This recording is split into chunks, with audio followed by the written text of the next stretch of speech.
اعوذ باللہ من الشیطان الرجیم، بسم اللہ الرحمن الرحیم۔ حدیث نمبر 41۔ اللہم صلی علی محمد وعلی آل محمد کما صلیت علی ابراہیم وعلی آل ابراہیم انک حمید مجید۔ نبی صلی اللہ علیہ وسلم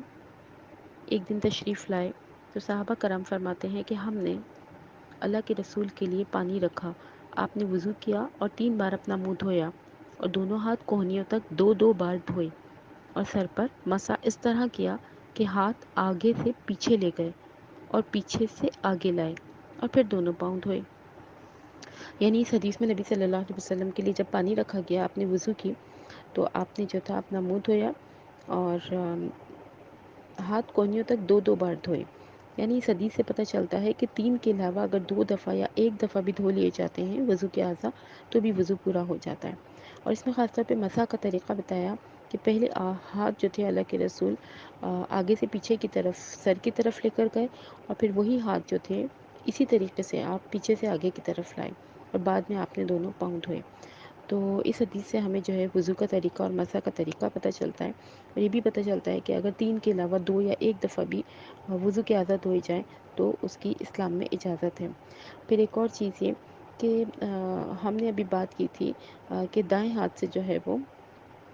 وضو شروع کی جائے گی، تو کچھ چیزیں ایسی ہیں جو کہ بائیں ہاتھ سے کی جائیں گی، جس میں بیت الخلاء میں داخل ہونا ہے، اپنے جوتے اتارنا ہے، مسجد سے نکلنا ہے یا ناک صاف کرنی ہے یا استنجا کرنا ہے۔ کیونکہ ہم ابھی بات کر رہے تھے دائیں ہاتھ کی، تو بائیں ہاتھ سے بھی کچھ کام ہوں گے۔ مثلا ہم جب بیت الخلاء میں داخل ہو رہے ہیں تو پہلا پاؤں دایاں نہیں بلکہ بایاں جائے گا۔ اس کے علاوہ اگر ہم جوتے اتار رہے ہیں تو جوتا ہم دایاں نہیں بایاں پہلے اتاریں گے۔ اب مسجد سے باہر نکل رہے ہیں تو دایاں پاؤں باہر نہیں بلکہ بایاں پاؤں یعنی الٹا پاؤں باہر رکھیں گے۔ اس کے علاوہ وضو میں اگر ناک کی صفائی ہو رہی ہے تو وہ سیدھے ہاتھ سے نہیں الٹے ہاتھ کی چھوٹی انگلی سے ہم صفائی کریں گے اور استنجا وغیرہ۔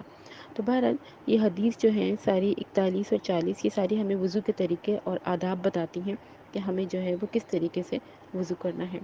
پھر حدیث نمبر 42 میں حضرت انس نے فرمایا کہ نبی صلی اللہ علیہ وسلم جب غسل فرماتے تو 1 سا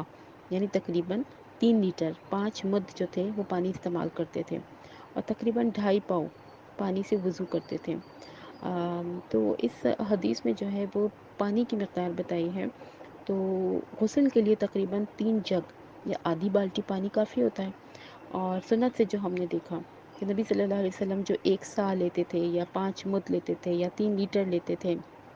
غسل کے لیے، تو تقریباً جب ہم دیکھتے ہیں تو 3 جگ کے برابر ہیں یا آدھی بالٹی کے برابر بنتا ہے۔ اس کے علاوہ وضو کے لیے آپ نے جو تھا وہ تقریباً 2.5 پاؤ یعنی 1 مد جو تھا پانی لیا جس سے آپ نے وضو کی، تو یہ تقریباً جو ہے وہ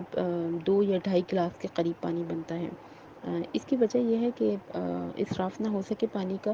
اور دوسری بات یہ کہ ہم جس دور میں رہ رہے ہیں پانی تو بہت ہے، ہم چاہیں تو خوب کھلا چھوڑ دیں نل کا اور خوب پانی استعمال کریں، لیکن یہ اسراف میں آتا ہے، پانی کے ضیاع میں آتا ہے۔ ایک طرف تو ہم عبادت کر رہے ہیں اور دوسری طرف ہم اللہ تعالیٰ کی ناراضگی مول لے رہے ہیں، تو پھر ہمیں اللہ تعالیٰ سے ڈرنا چاہیے۔ کیونکہ ہمارا دین جب ہم دیکھتے ہیں تو ہمیں اتنی چھوٹی چھوٹی باتوں کی ہدایت دیتا ہے کہ وضو میں اور غسل میں پانی کتنا لیا جائے گا، یہ تک ہمیں بتاتا ہے۔ اب اس کا یہ مطلب نہیں ہے کہ ہم ناپ تول کے جو ہے وہی پانی جو اللہ کے رسول نے لیا ہے اس پانی سے وضو اور غسل کریں گے، ایسا نہیں ہے۔ بس کم سے کم پانی میں اگر کام ہو جائے تو وہ زیادہ بہتر ہے، کیونکہ اللہ تعالیٰ نے جو ہے ہر چیز میں اعتدال پسند فرمایا ہے۔ تو کچھ لوگ جب وضو کرتے ہیں، برش کرتے ہیں تو پانی کو کھلا چھوڑ دیتے ہیں، نل کا کھلا ہوتا ہے، بہتا رہتا ہے اور ہم جو ہے وہ آرام سے منہ دھو رہے ہوتے ہیں اور پھر ہم پورا مسح کرتے ہیں اور پانی جو ہے وہ بہتا رہتا ہے۔ تو ان چیزوں کا تھوڑا سا ہمیں آئندہ سے خیال رکھنا ہے ان تمام احادیث کو سمجھنے کے بعد، کہ جب ہم جو ہے منہ دھونے کے بعد جیسے ہاتھ دھونے کے بعد اب ہم مسح کی طرف آ رہے ہیں تو مسح کے لیے پانی کھلا ہے اور ہم جو ہے وہ کر رہے ہیں مسح، تو ہاتھوں کو گیلا کر کے پانی تھوڑی دیر کے لیے بند کر دیں، جب ہمارا مسح ہو جائے تو دوبارہ نل کا ہم کھول لیں۔ تو جہاں جہاں ہم